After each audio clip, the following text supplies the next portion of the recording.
تک کوئی عدد نہیں بتایا جائے گا اس وقت تک عوام کے لیے اس پر عمل کرنا ممکن نہیں ہوگا.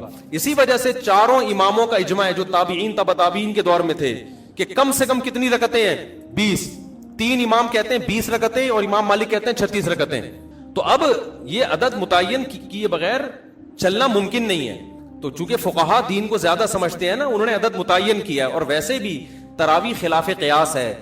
نفل نماز میں اتنی ساری پبلک کو جماعت کے ذریعے اکٹھا کرنا یہ عام حالات میں جائز نہیں ہے, بدعت عمل ہے, کیونکہ اس کے جائز ہونے کی ہمارے پاس کوئی دلیل نہیں ہے.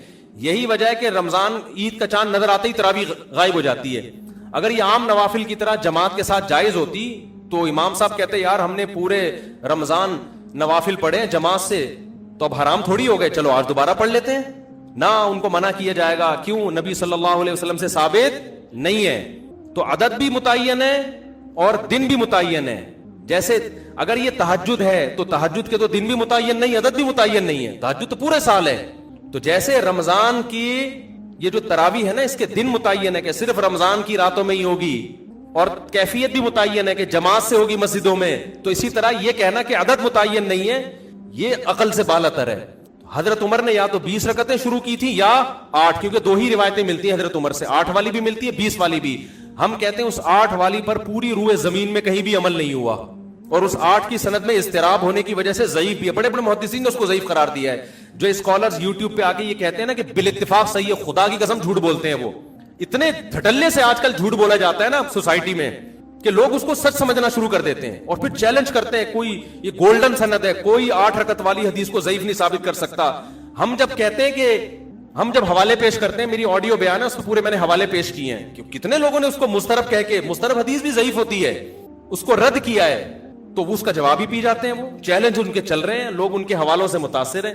تو اگر وہ 8 رکعت والی حضرت عمر سے ثابت ہوتی تو اس دور میں کتنی رکعتیں مشہور چلتی؟ 8. حرم میں بھی 8 ہوتی, مسجد نبوی میں بھی 8 ہوتی, اور 1400 سال سے حرم اور مسجد نبوی میں 8 ہی چلی آ رہی ہوتی. ابو حنیفہ بھی 8 کے قائل ہوتے, امام شافعی جیسے محدث اور مجتہد بھی 8 کے قائل ہوتے, امام احمد جو امام بخاری کے استاذ ہیں وہ بھی 8 کے قائل ہوتے, امام مالک بھی 8 کے قائل ہوتے, اور عبداللہ بن مسعود بھی 8 پڑھ رہے ہوتے, اور عثمان بن عفان بھی 8 پڑھ رہے ہوتے. ہم کہتے ہیں کہیں کوئی ضعیف روایت بھی نہیں ملتی کہ عثمان بن عفان کے دور میں 8 ہوئی, حضرت علی کے دور میں 8. 20 والی تو بہت ساری ملتی ہے ہمیں. تو اس لیے, اور تواتر عملی بھی ملتا ہے. 150-200 سال پہلے فقہا بیان کرتے ہیں کہ پوری روئے زمین پر ہمیں کوئی بھی مسجد نظر نہیں آتی, ٹریولنگ ہوتی تھی نا اس زمانے میں بھی, کہ کہیں بھی ہمیں 20 رکعت سے کم 1 رکعت مل رہی ہو. اور ویسے بھی ایک بات ہے, محدثین نے اس نماز کو تراویح کا نام دیا ہے. یہ بہت اچھی طرح سمجھو, یہ ہم نے نام نہیں دیا کہ علماء دیوبند یا حنفی یا شافی لوگوں نے.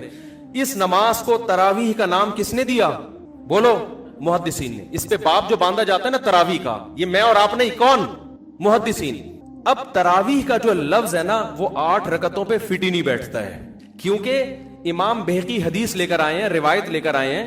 حدیث سے میری مراد روایت, کہ اسلاف جو اس کو تراویح کہتے تھے اس لیے کہ اس میں ہر 4 رکعتوں کے بعد لوگ تھوڑا سا وقف کرتے تھے, تو 4 رکعتوں کو انہوں نے ترویحہ کہنا شروع کر, روح آرام کو کہتے ہیں, ترویحہ اس سے نکلا ہے. 4 رکعتوں کے بعد کیا کرتے تھے؟ آرام. تو اس لیے ہر 4 رکعت کے بعد, ہر 4 رکعت کو ایک ترویحہ. تو اب محدثین نے اس کو نام کیا دے دیا؟ تراویح, فقہا اور محدثین نے. تو اس کی وجہ محدثین بیان کرتے ہیں کہ تراویح کا نام اس لیے دیا گیا کہ ہر 4 رکعتوں کے بعد تھوڑا ریسٹ کیا جا رہا ہے.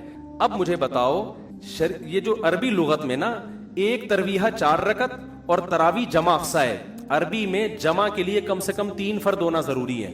جیسے رجل, ایک آدمی, بھائی چل رہی ہے ریکارڈنگ, رجل ایک آدمی, رجلانی 2 آدمی, رجال 2 سے زیادہ.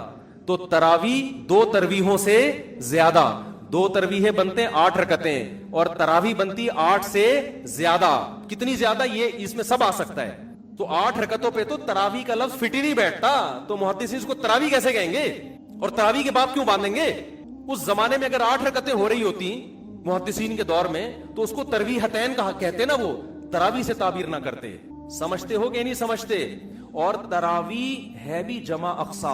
جمع اقصا کا مطلب عربی میں 2 قسم کی جمع ہوتی ہے, ایک جمع قلت اور ایک جمع کثرت. افعل, افعال, فعلت, افعلت, یہ 4 وزن جمع قلت کے ہیں 3 سے لے کے 9 تک. اور جمع اقصا کہتے ہیں جیسے مساجد, یہ جمع اقصا ہے. بہت ساری مسجدیں اور بہت سارے سے ملتے جلتے الفاظ ہیں مفاعل یا فعائل کے وزن پر. تو تراویح بھی یہ فعائل تفاعل اس طرح کا وزن بنتا ہے. یعنی جمع اقصا کا مطلب ہوتا ہے جس میں جو فعائل کا وزن بن رہا ہو فواعل کا وزن بن رہا ہو. اب یہ صرف کی بات ہے نا, ہر آدمی کو کھوپڑی میں نہیں آئیں گی. آج کل کے جو اسکالرز آ رہے ہیں ان کو تو ویسے ہی کھوپڑی میں نہیں آئیں گی, کیونکہ ان کو صرف نحو کا الف بے بھی نہیں پتا ہے, عربی گرامر جانتے ہی نہیں ہے, اردو کتابیں پڑھ پڑھ کے پھینک رہے ہوتے ہیں بیٹھ کے. تو تراویح ترویحہ کی جمع اقصا ہے. ترویحہ تفعیلہ اور تراویح تفاعیل. تو تفاعیل کا وزن جمع اقصا کا وزن ہے. یہ جمع کثرت پہ دلالت کرتا ہے. محدثین نے صدیوں پہلے اس نماز کو تراویح کہا, جس سے پتہ چل رہا ہے ایک ترویحہ نہیں ہے, 2 ترویحیں نہیں ہیں, 3 بھی نہیں ہیں, 3 سے زیادہ ہیں. کثیر ترویحیں. جب کثیر ترویحیں ہیں تو وہ 8 اور 12 رکعتیں بھی نہیں ہیں, زیادہ ہیں وہ. تو جو حضرات اپنی مسجدوں میں 8 رکعت تراویح پڑھتے ہیں تو بھائی آپ اس کو تراویح کی نماز ہی نہ بولو, ترویحتین بولو. اچھا انہوں نے بھی یہ کام کرنا شروع کر دیا, اب اس کو تراویح بولنا چھوڑ کے صلاۃ اللیل بولنا شروع کر دیا ہے کہ ہم صلاۃ اللیل بولیں گے, تراویح بولیں گے ہی نہیں اس کو. یہ آپ ایک اور مصیبت میں پھنس جاؤ گے. آپ ایک ٹینشن سے تو بچنا چاہ رہے ہو لیکن آپ ایک دوسری ٹینشن میں پھنس جاؤ گے. وہ ٹینشن یہ ہے کہ محدثین کے دور میں یہ صلاۃ اللیل ہے تو صلاۃ اللیل ہی, وتر بھی صلاۃ اللیل ہے, تہجد بھی, ہر نماز جو رات کو پڑھی جائے وہ صلاۃ اللیل ہے. لیکن محدثین نے, یہ میں نے نہیں, ٹھیک ہے نا, محدثین اور فقہا نے اس کو الگ نام اس لیے دیا تھا یہ بتانے کے لیے کہ یہ صلاۃ اللیل عام صلاۃ اللیل جیسی نہیں ہے, اس کے کچھ احکام دوسری نمازوں سے ڈیفرنٹ ہیں. اس میں بڑی جماعت ہوگی, ایک امام کے پیچھے لوگ پڑھیں گے اور عشاء کے بعد پڑھی جائے گی یہ, جبکہ صلاۃ اللیل کب پڑھی جاتی ہے, جو تہجد جس کو آپ صلاۃ اللیل, وہ رات کے آخری حصے میں. تو تراویح آپ کو رات کے آخری حصے میں پڑھنی چاہیے. پھر اس میں آپ بڑی جماعت قائم نہ کریں, کیونکہ رسول اللہ صلی اللہ علیہ وسلم نے جو 3 دن رمضان میں جو نماز پڑھی ہے وہ 3 دن کے بعد آپ نے ترک کر دی تھی. تو جو نماز آپ نے ترک کی ہے وہ آپ کنٹینیو کیوں پڑھ رہے ہو رمضان میں؟ بھائی کیا دلیل ہے آپ کے پاس؟ آپ کہتے ہو حضرت عمر نے شروع کی ہے, تو حضرت عمر نے جو شروع کی ہے اس کو محدثین نے تراویح کہا ہے. صلاۃ اللیل تو ہے وہ, لیکن اس کو الگ سے بھی ایک نام دیا ہے. اور تراویح کا لفظ 8 رکعتوں پہ صادق نہیں آتا, اس کا مطلب حضرت عمر نے 8 پڑھی نہیں تھی, 8 سے زیادہ پڑھی ہیں. اور پھر پوری روئے زمین پہ جو پڑھی گئی ہیں, ان تمام باتوں کا کسی کے پاس کوئی جواب نہیں ہے. بعض لوگ کہتے ہیں بخاری کی حدیث ہے کہ نبی صلی اللہ علیہ وسلم رمضان اور غیر رمضان میں 8 سے زیادہ نہیں پڑھتے تھے. بخاری ہی کی دوسری حدیث بھی ہے جس میں حضرت عائشہ فرماتی ہیں کہ نبی صلی اللہ علیہ وسلم رمضان میں زیادہ عبادت کیا کرتے تھے رات میں, اور رمضان کے غیر میں کم کرتے تھے. یزید فی رمضان ما لا یزید فی غیرہ. یہ کیا بات ہے کہ آپ وہ حدیث تو لے رہے ہو جس میں آتا ہے کہ 8 پڑھتے تھے رمضان غیر رمضان میں, بخاری ہی کی دوسری حدیث جس میں آتا ہے رمضان میں رکعتوں کی تعداد زیادہ ہوتی تھی, اس کو آپ فوکس نہیں کر رہے. آپ اس حدیث سے, بخاری ہی کی حدیث سے پتہ چلتا ہے رمضان میں اگر 8 تھی, غیر رمضان میں 8 تھیں تو رمضان میں 8 سے زیادہ تھیں. تو یہ حدیث بھی بخاری کی مضطرب ہے. حضرت عائشہ کا بیان میں اضطراب ہے. حدیث کی سند ٹھیک ہوتی ہے بعض دفعہ, لیکن سند صحیح ہونے کے باوجود جب 2 حدیثوں میں ٹکراؤ ہوتا ہے تو وہ حدیث قابل استدلال نہیں رہتی. ہم یہ کہتے ہیں کہ امی عائشہ کہتی ہیں کہ ایک طرف کہہ رہی ہیں کہ رمضان میں آپ 8 پڑھتے تھے, دوسری طرف کہہ رہی ہیں 8 سے زیادہ پڑھتے تھے. ہم کہتے ہیں 8 والی حدیث کی تائید ہمیں دوسری حدیثوں سے نہیں ملتی, رمضان میں 8 سے زیادہ پڑھتے تھے, اس کی تائید میں دوسری صحیح حدیثیں موجود ہیں. لہذا ہم امی عائشہ کی یا بخاری کی وہ حدیث کو لیں گے جس میں 8 سے زیادہ کا ہے, اور رمضان کا تقاضا بھی ہے کہ 8 سے زیادہ پڑھتے ہو آپ. تو حرمین کا تواتر دیکھ لو صدیوں سے, پوری امت کا تواتر دیکھ لو, وہ سارا آپ نے ایک طرف رکھ دیا اور 8 کو پکڑ کے آپ بیٹھ گئے, جس پہ تراویح کا لفظ ہی فٹ نہیں بیٹھتا. اور آخری بات یہ, بعض لوگ کہتے ہیں امام احمد بن حنبل نے ترمذی میں نقل کیا ہے کہ تراویح کی کوئی تعداد متعین نہیں ہے. ترمذی میں امام احمد بن حنبل کا قول امام ترمذی نے نقل کیا ہے, لیکن یاد رکھو امام ترمذی کے جو اپنے شاگردوں کی کتابیں ہیں نا, جو فقہ میں ان کے شاگرد ہیں, اس میں امام احمد بن حنبل نے 20 رکعت کو ترجیح دی. لہذا کوئی اس حوالے سے آپ کو دھوکہ نہ دے. ترمذی کا حوالہ پیش کیا جاتا ہے کہ امام احمد کہتے ہیں اس بارے میں کچھ بھی منقول نہیں ہے, کوئی یعنی مختلف تعداد منقول ہے. دوبارہ بتاتا ہوں, دیکھو امام ترمذی نے جب تراویح کے باب کے تحت احادیث ذکر کی ہے نا, تو اس کے نیچے امام احمد بن حنبل کا قول نقل کیا ہے کہ اس بارے میں یقینی طور پر کوئی عدد ثابت نہیں ہے, جو بھی تعداد منقول ہے ان میں سے کسی کو بھی اختیار کیا جا سکتا. جبکہ میں کیا دعویٰ کر رہا ہوں, امام احمد بن حنبل کے نزدیک کتنی رکعتیں افضل ہیں؟ 20 رکعتیں. تو کوئی یہ حوالہ دے کے آپ کو کنفیوز کر سکتا ہے. تو خوب سمجھ لیں, جب کسی مجتہد سے 2 مختلف قول منقول ہوتے ہیں, ایک قول ان لوگوں سے جو فقہ میں ان کے شاگرد ہیں, اور ایک قول جو حدیث میں شاگرد ہیں، تو مسائل میں اس قول کو ترجیح ہوتی ہے جو فقہ میں ان کے شاگرد، کیونکہ وہ قانون بیان کر رہے ہیں. امام احمد بن حنبل کی جو فقہ کی کتابیں ہیں جس میں امام احمد بن حنبل کا فتویٰ نقل کیا گیا ہے، جو ان کے جتنے شاگرد ہیں جس کو فقہ حنبلی کہا جاتا ہے، وہ سب اس پر متفق ہیں کہ امام احمد بن حنبل کے نزدیک کتنی رکعتیں ہیں؟ 20 رکعتیں ہیں. تو وہ زیادہ اس ترجیح ہے.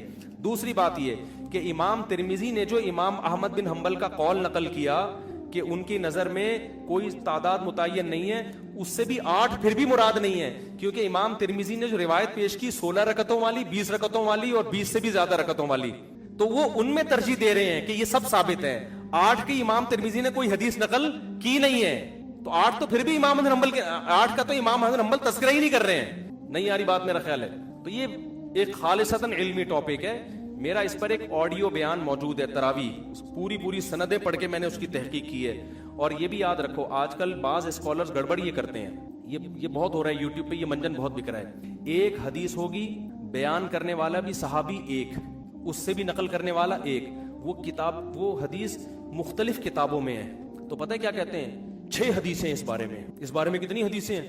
ابے بھائی 6 حدیثیں نہیں ہیں، ایک حدیث ہے. اس حدیث کو مختلف محدثین نے لیا ہے. یہ منجن بڑا بک رہا ہے یوٹیوب پہ.